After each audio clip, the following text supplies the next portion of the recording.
25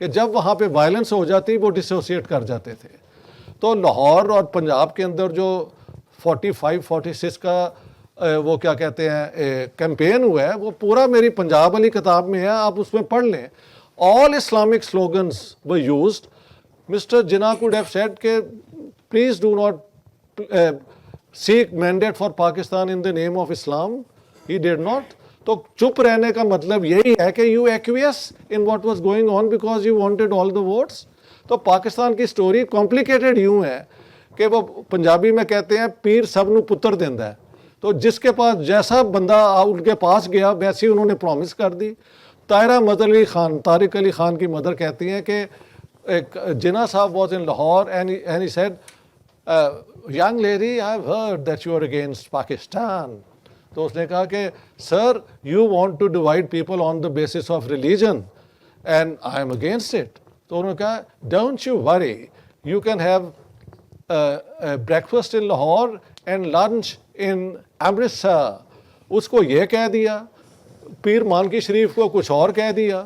اب اس قسم کی باتیں اس میں نے کوٹ بھی کیا ہے, ہمارے لیڈنگ ہسٹورین ہیں یعقوب بنگش, وہ گئے اور انہوں نے ملے انہیں صاحبزادہ یعقوب علی خان کو جو ہمارے فارن منسٹر رہے ہیں, ٹھیک ہے, اور پوچھا کہ سر یہ how do you remember the Pakistan story. انہوں نے کہا کہ about 6-7 months after Pakistan had come into being, میں اور سید احسان جو نیول ایڈ تھے, یہ ملٹری ایڈ تھے, وی وینٹ ٹو جناح صاحب ایٹ اباؤٹ 8:30 اور وہ اپنے پجامے میں تھے and about to sleep.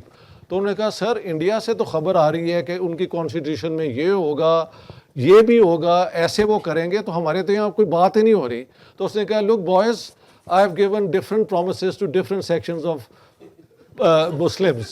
It will take time to sort out that and I leave it to the Constituent Assembly of Pakistan. That's how we handle the whole thing. Asif Hussain میرا نام ہے, درس و تدریس سے تعلق. کوشچن میرا یہ ہے کہ پاکستان کی ساری تاریخ اور سارے پروسیس کو آج تک دیکھتے ہوئے ایسا محسوس نہیں ہوتا کہ کیا کہ سارے لوگ جو ہیں جب فیصلہ کرتے ہیں یا اس میں سے جو کچھ نکلتا ہے تو ایسا لگتا ہے کہ فیصلے اس وزڈم اور اس ساری چیز کے مطابق ہوئے ہی نہیں جو یہاں کا ایموشن تھا یا فیلنگز تھی یا جو بتایا جا رہا تھا, وہ کہیں اور سے کوئی چیز نکل کے آئی ہے اور وہ کسی اور طرف لے گئی ہے چیز کو, اور وہ پھر ہم جو ہے لائن جو ہے ہمیشہ مس کر جاتے ہیں آگے بڑھنے کی. وہ پروسیس جو ہے بجائے اس کے کہ وہ ہمیں فیسیلیٹیٹ کرے یا پروگرس ہم اس میں کریں اور پھر وہیں کے وہیں کھڑے ہوتے ہیں ایک سائیکل کے بعد. نہیں, میں تو بالکل, ہم نے تینوں نے یہی بات کی ہے کہ اگر یہ ساری چیزیں رک کیوں رہی ہیں, who is stopping this? یہ آپ جیسے لوگ تو نہیں نا روک رہے, آپ تو اس کو چینج کرنا چاہتے ہیں, ایک بہتر پاکستان بنانا چاہتے ہیں. تو جن کے پاس پاور ہے وہ آپ کی پاور ایلیٹ ہی ہے رسپانسبل فار آل دس, جو کبھی ایسے فیصلے نہیں کرنے دیتی جو پاکستان کے یہ جو بحران ہے اس کا کوئی حل مل سکے. بہت وقت ہو گیا, چلیے آخری سوال آپ کا ہوگا اور پھر آن لائن کچھ سوالات ہیں وہ ہمیں 10 منٹ کے اندر ختم چلیں. اچھا, میرا مختصر سوال یہ ہے کہ جو ضیاء کا دور آیا تھا اس کے لیے افغان وار نے اس کو بلڈ دیا, اور جب پرویز مشرف آئے تھے اس کو بلڈ دیا تھا 9/11 نے. اچھا, فیوچر میں آپ کو کوئی ایسا ایونٹ نظر آتا ہے کہ یہ ایسے فورسز کو دوبارہ کوئی بلڈ مل سکتا ہے؟ یہ اب کیسے میں کہہ سکتا ہوں, how can I go looking for a threat. China کا تھریٹ ہے, چائنا کا ایک ایونٹ ہے, میں اس حوالے سے. ہو سکتا ہے, it's possible. The black hole کے فیس بک پیج پہ چونکہ یہ سیشن لائیو جا رہا ہے تو آڈینس جو ہے وہ آپ کے بہت شکر گزار ہیں کہ آپ ہمیں اتنا ٹائم دے رہے ہیں, and it is such a great learning opportunity. چند ایک آن لائن ریمارکس اور کوسچن ہے وہ میں نے الگ کیے ہیں. گوہر علی کہہ رہے ہیں کہ میں اس کا خلاصہ پیش کر رہا ہوں کہ ایک اس سماج میں کیسے جمہوریت پروان چڑھ سکتی ہے جہاں پہ جو اقتدار اعلیٰ ہے وہ عوام کے نام ہے ہی نہیں ہے آئین میں, تو اس پہ آپ کیا کہیں گے؟ نہیں, وہ تو میں نے بات پہلے کر ہی دی ہے کہ ساورنٹی بلانگس ٹو گاڈ, اور ایکچولی اگر آپ پولیٹیکل تھیوری میں دیکھیں تو ساورنٹی کے اوپر جو ڈسکشن ہے نا جون بودان کی اور ان باقی, وہ تو یہ ہے کہ the sovereign has to be there in person. یہ جو کلاسیکل تھیوری ہے ساورنٹی کی جو کیتھولک چرچ استعمال کرتا تھا, یہ دوبارہ 7 مارچ کو 1949 کو وہ پرانی والی لے آئے ہیں. جو لیٹسٹ تھیوری ساورنٹی کی تھی جو یہ سوشل کانٹریکٹ تھیوری کی ہے وہ تو عوام تک آتی ہے. انہوں نے ریورس کر دیا سر.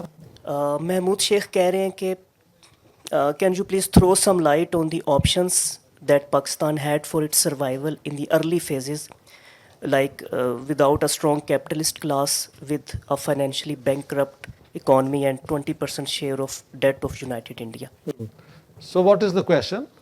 پاکستان کیسے سروائیو کر سکتا پاکستان ایسے ہی سروائیو کر سکتا ہے کہ یہ جو ہے نا کر سکتا تھا کہ آپ آئیڈیولوجیکل اسٹیٹ کی بجائے ایک پریگمیٹک انلائٹنڈ اسٹیٹ بنتے.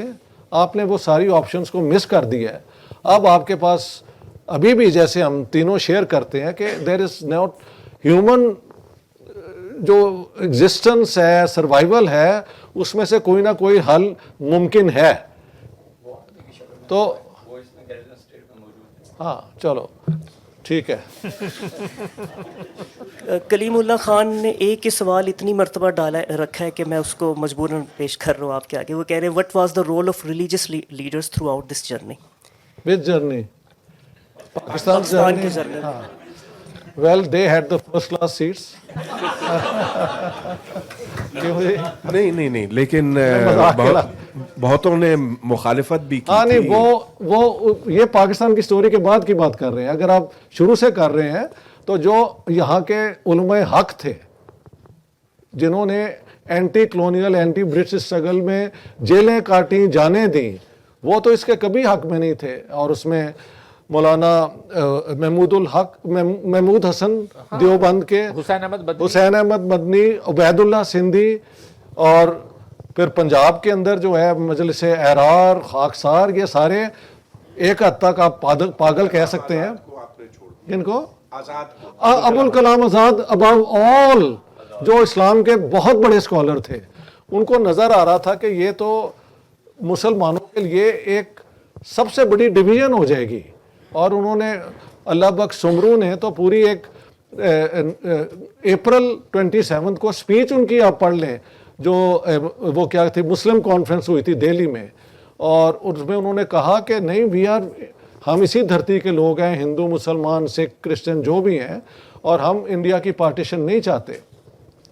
تو مسلم اس میں آرگنائزیشن اہل حدیث کی بھی اسٹیٹمنٹ ہے، شیعہ کانفرنس کی اسٹیٹمنٹ بھی اس پارٹیشن کے خلاف ہے. اس میں دیوبند تو آلریڈی تھا، عبد الخوار خان، یہ سارے لوگ جو ایکچولی فریڈم فائٹر تھے وہ سارے اس کے خلاف تھے. یہ تو مسلم لیگرز اور ان کی جناح صاحب کو میں نے کوٹ کیا ہے in 1947 in dialogue with Mountbatten saying کہ how can you keep us out of the Commonwealth, no single Muslim has ever oppose British rule. یہ انہوں نے کہا ہے وچ از ناٹ ٹرو، کیونکہ جن لوگوں نے اپوز کیا ان کو یہ کہتے رہے یہ کانگریس کے پوسٹر بوائے ہیں. تو یہ ہے. One last question doctor Akmal but ہیں، وہ پوچھ رہے ہیں کہ what is the relationship between Pakistan being a garrison state and existence of excessively privileged class of working plus retired army officers and their activities? It's a very close relationship. It's an organic relationship if I may say. یہ تو میری ساری کتاب اگر آپ پڑھیں اس میں پوری تھیوریٹیکل ڈسکشن بھی ہے، کنسیپچول بھی، where I clarify that. So absolutely. ابھی ایک اور کوسچن آگے یہ آخری سمجھا جائے. آفتاب علی کہہ رہے ہیں کہ why did جناح صاحب become the governor instead of the prime minister? ہاں good question. If he wanted Pakistan to be a parliamentary democracy or let's say democracy, then the office representing the will of the people is always the prime minister, not the governor general. وہ governor general اس لیے بننا چاہتے تھے کہ salute ان کو he wanted to prove کہ he is a greater leader than Gandhi. یہ ایک ان کی پرسنل obsession بھی تھی. یار بات تو سنو یار پلیز، گل کرن دیا کر. وہ پھر بعد میں باتیں ہو سکتی ہیں. جی تو میں یہی کہہ رہا ہوں. ہاں جی سوری، بہت شکریہ آپ کا، بہت بہت مہربانی. بہت دیر ہو گئی ہے. We have gone into 2 hours. Thank you very much all of you.